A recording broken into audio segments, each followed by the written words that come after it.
No, when I got up this morning, I looked out, I thought, it looks like there's a, the sky was kind of red. It looked like there might have been a fire somewhere. A little bit of haziness. Yeah, it's probably because we got a cap of high pressure on us. That's what it is. And anything we put into the air has nowhere to go. It's like the dirty fish bowl, and it just keeps accumulating. Thank God we got rain coming. And you would think that would alleviate. Not gonna help. It's not going to alleviate the concerns with Spare the Air, because this is such a weak, weird, unexpected little shot of 2 drops of rain. 2 drops? Maybe, Okay. like if we're lucky. I want to show you what this looks like.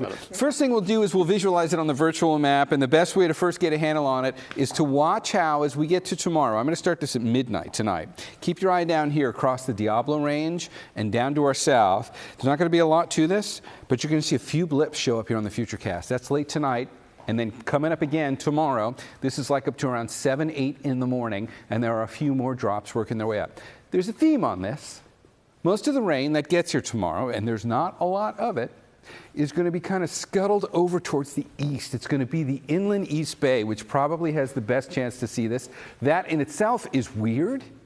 Normally the rain comes in, this is the last place to have a shot. But since this rain is oriented so that it's actually coming up this way, it's getting thrown into the bay from the south, that's also weird.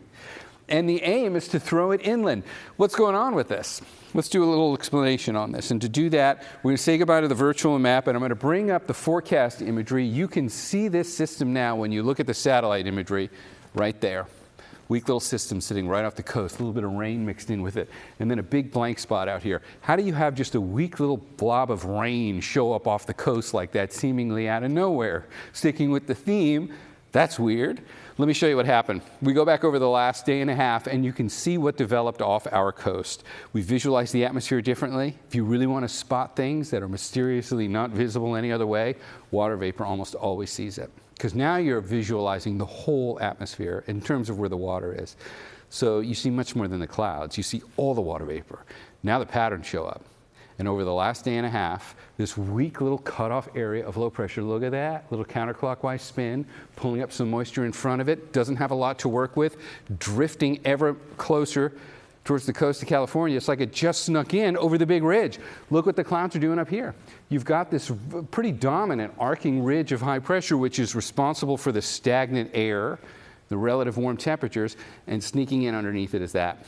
So within that, there's just enough on the far leading edge. Usually it's going to be, if you look at the system this way, it's usually this upper right corner of the system where you get some rain, and that's why the rain is going to get pulled in from the south and inland.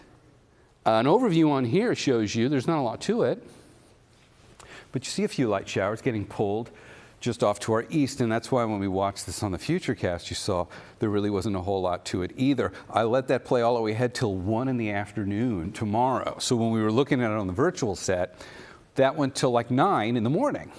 And you could see there were a few showers that were coming up along the Diablo Range and heading for the Tri-Valley.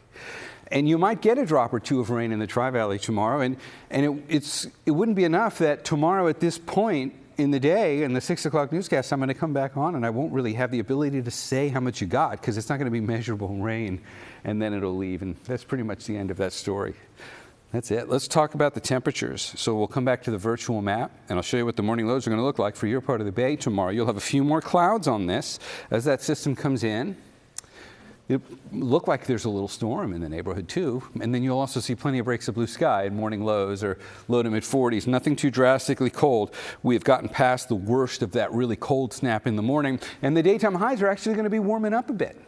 You might get close to 70 tomorrow in the Santa Clara Valley for some spots, and we'll pretty much just kind of stay right about there. Look at the 7-day forecast, and there's no difference on here. Didn't put rain in the terrarium for tomorrow, and the temperatures go from mid 60s to upper 60s, and I think we might even get to around 70 in the Santa Clara Valley tomorrow. Don't you wish the 49ers were playing there tomorrow, but they are not. Matt.